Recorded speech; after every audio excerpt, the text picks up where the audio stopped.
وابتغوا الیہ الوسیلہ، اللہ کی طرف اللہ کا قرب تلاش کرو۔ یہاں قرب کے معنی میں ہے، لیکن میں اس کی تفصیل عرض کروں گا، اس لیے کہ یہ ایسا لفظ ہے کہ تفصیل تھوڑی سی درکار ہے۔ بہت سے لوگوں کے ذہن میں ہوتا ہے یہ وسیلہ کیا ہے، جائز ہے ناجائز ہے، کرنا چاہیے نہیں کرنا چاہیے، تو اس کی میں انشاءاللہ مختصراً تھوڑی سی تفصیل عرض کر دوں۔ دیکھیں، سب سے پہلی چیز، عربی زبان میں دو قسم کے لفظ استعمال ہوتے ہیں، ایک واو صاد اور لام، اور ایک واو سین اور لام۔ دونوں میں ایک معمولی سا فرق ہے، یعنی مطلب دونوں کا ملنا ہی ہے، ملنا کسی چیز کا مل جانا، لیکن جو واو صاد اور لام والا وصل ہے، جو لغت والے حضرات ہیں وہ یہ کہتے ہیں کہ بھئی یہ وصل صرف ملنا ہوتا ہے، اس میں کوئی محبت عقیدت نہیں ہوتی، اور واو سین اور لام والا جو وصل ہے جس سے وسیلہ بنا ہے، یہ ہوتا ہے کہ محبت اور عقیدت اور قرب کے ساتھ کسی سے ملنا۔ پہلے تو اس کا معنی سمجھ لیجئے۔ اب اس وقت جو ہمارا معاشرہ ہے نا جس میں ہم چل رہے ہیں، ہمارا معاشرہ دو انتہاؤں میں چل رہا ہے۔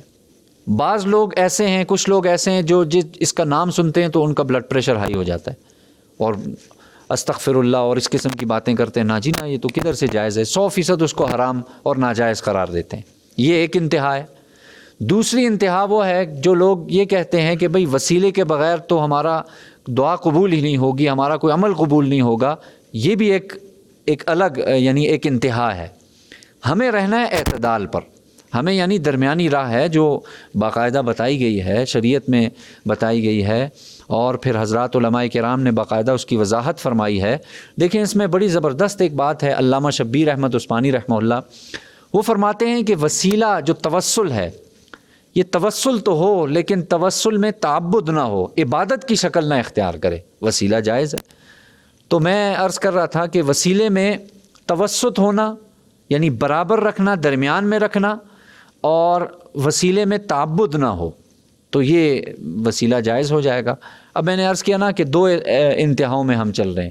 بعض لوگ تو ایسے ہیں وہ تو فوراً اس کا نام سنتے تو شرک تک کہہ جاتے ہیں کہ جی یہ تو شرک ہے، نعوذ باللہ، اور یہ تو نہیں کرنا چاہیے، یہ تو حرام ہے۔ یہ بالکل غلط ہے، یعنی یہ ایک انتہا، یہ دین نہیں ہے، یہ دین کی راہ نہیں ہے۔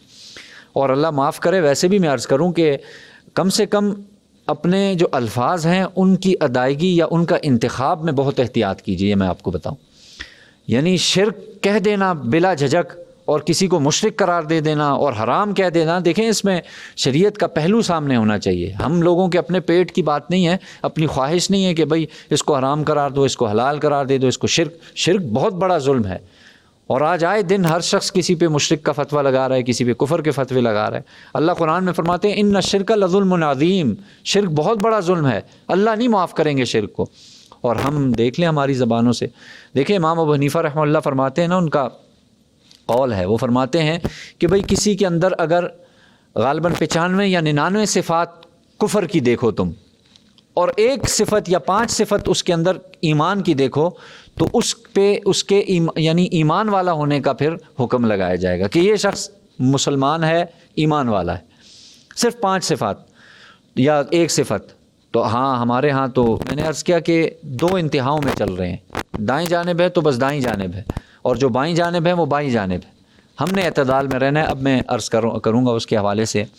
سب سے پہلی بات سمجھ لیجئے، نیک اعمال کا وسیلہ دینا، یعنی آپ نے کوئی بھی عمل کیا، 2 رکعت نفل پڑھے، آپ نے قرآن مجید پڑھا ہے، نیک اعمال کا وسیلہ دینا یہ سب کے نزدیک جائز ہے، بالکل آپ دے سکتے ہیں۔ آپ 2 رکعت نفل، اے اللہ ان 2 رکعت کا آپ کو واسطہ دیتا ہوں، اے اللہ اگر یہ تیرے ہاں قبول ہیں تو اے اللہ میرا یہ فلاں حاجت ضرور، جو بھی ہے، تو نیک اعمال کا وسیلہ دینا یہ 100% کیا ہے، جائز ہے۔ اس کی دلیل آپ لوگوں میں سے اکثر نے پڑھا ہوگا، بہت پہلے اردو کی کتاب میں غالباً ہوتا تھا، ایک کہانی ہوتی تھی، اس کو بطور کہانی کے ذکر کیا جاتا تھا، آج کل تو وہ حساب نہیں ہے۔ غار کا پتھر، وہ غار کا پتھر آپ نے کہانی کے طور پہ دیکھا ہوگا۔ 3 لوگ جا رہے تھے اور راستے میں اچانک انہیں غار میں کوئی تیز آندھی آئی، طوفان آئی، غار میں گئے، اوپر سے پتھر گرا اور وہ غار کے یعنی منہ کے آگے آ گیا۔ اس کے بعد ان 3 لوگوں نے، ظاہر ہے اس وقت تو نہیں، اس میں تو نہیں لکھا ہوا کہ یہ نبی علیہ الصلوۃ والسلام کی حدیث ہے، وہاں پہ یہ لکھا ہے، یہ واقعہ ہے، کہانی بچوں کو یعنی ان کی توجہ دلانے کی۔ لیکن حدیث میں 100% صحیح حدیث ہے، اللہ کے رسول علیہ السلام نے فرمایا ہے، مفہوم ہے، ان 3 لوگوں نے اللہ تعالیٰ سے اپنے اپنے نیک اعمال کا وسیلہ پیش کیا، اور وہ تفصیلی واقعہ ہے۔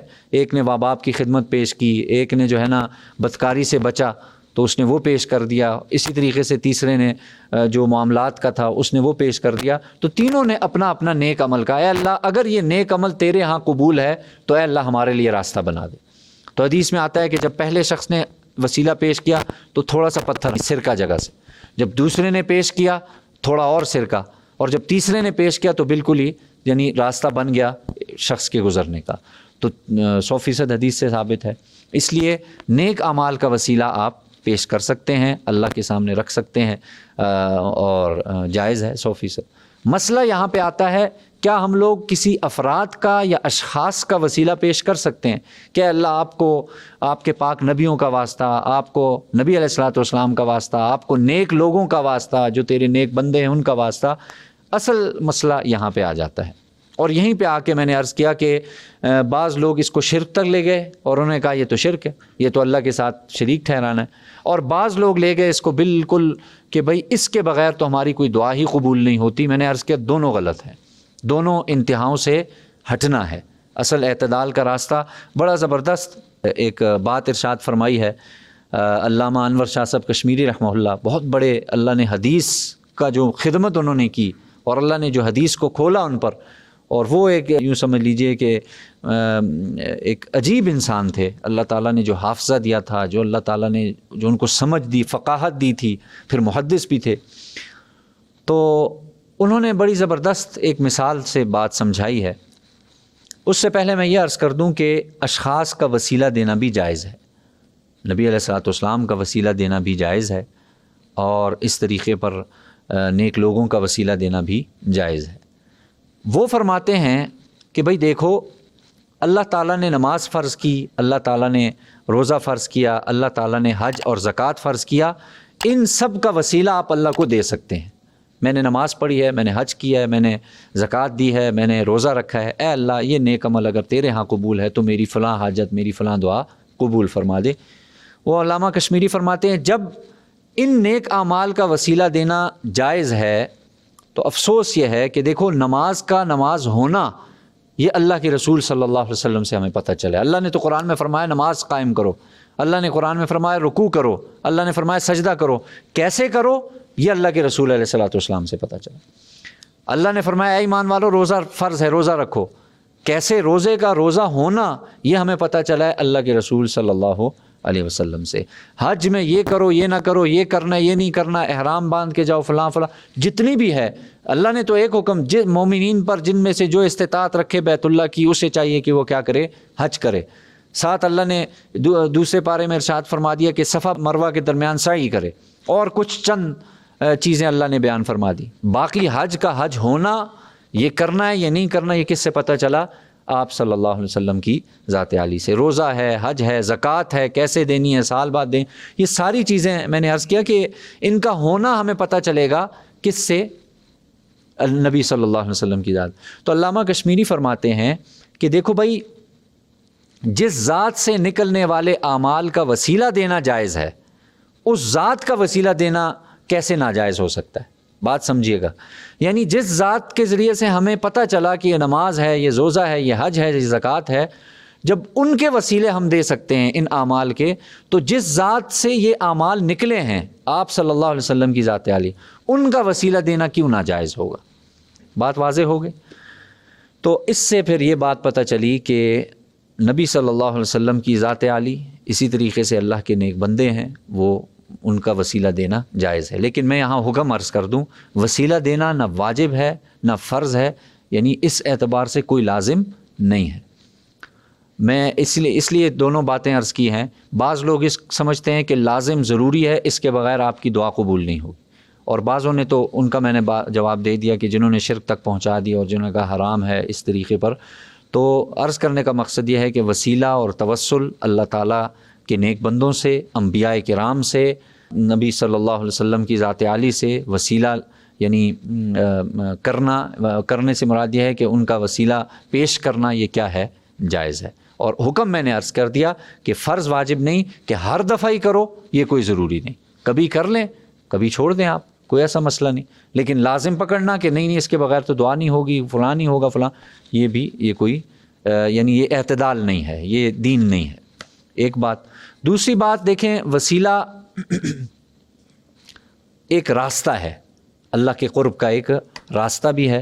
اس کو عام الفاظ میں ایک اور اس کی میں وہ پیش کر دوں، ایک بلند مقام جس پر آپ صلی اللہ علیہ وسلم کو فائز کیا گیا ہے، جس پر آپ کو فائز کیا جائے گا، وہ اللہ تعالیٰ نے اس چیز کو بھی وسیلہ کہا جاتا ہے۔ جیسے آپ اذان کے بعد ہم لوگ روزانہ 5 اذانیں تو 5 وقت میں یہ دعا پڑھتے ہیں، اللہم رب هذه الدعوة التامة والصلاة القائمة آت محمدا الوسیلة والفضیلہ، کہ اے اللہ نبی صلی اللہ علیہ وسلم کو وسیلہ اور فضیلت عطا فرما۔ روزانہ ہم دعا، اور اللہ نے فرما دی، دے دی اللہ نے، لیکن ظاہر ہے ہمیں حکم ہے ہر اذان کے بعد اللہ کے رسول علیہ السلام کے لیے یہ مانگا جائے۔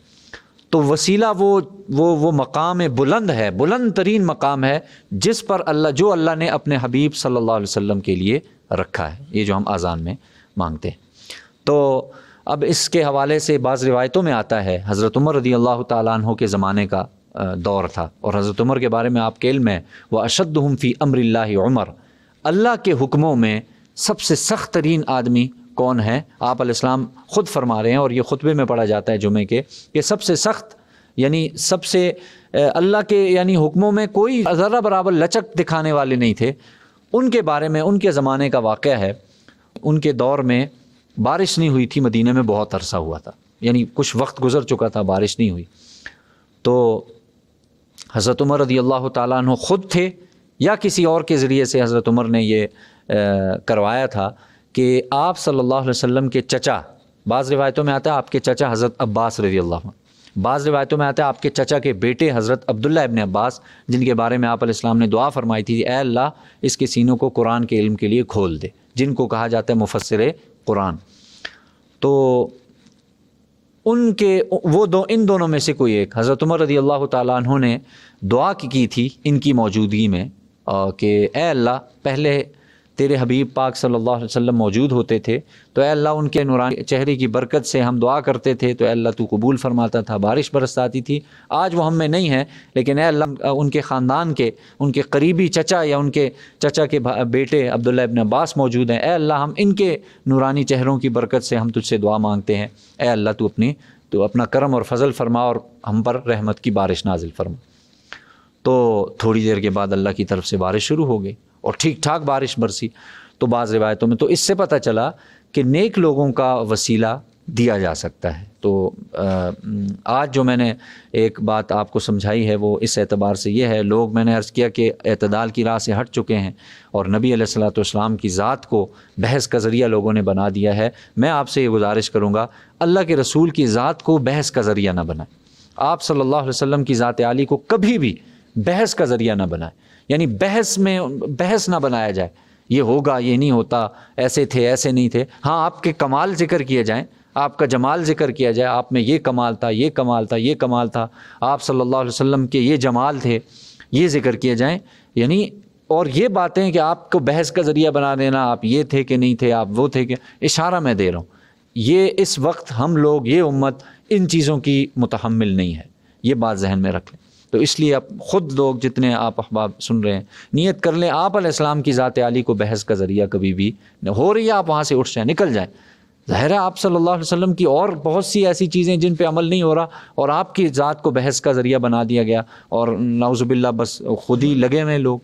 تو اس لیے عرض کرنے کا مقصد یہ تھا کہ یہ وسیلے کے حوالے سے میں نے بات عرض کی ہے، امید ہے کہ سمجھ میں آ گئی ہوگی۔ اب اس کا ترجمہ کرتے ہیں جی۔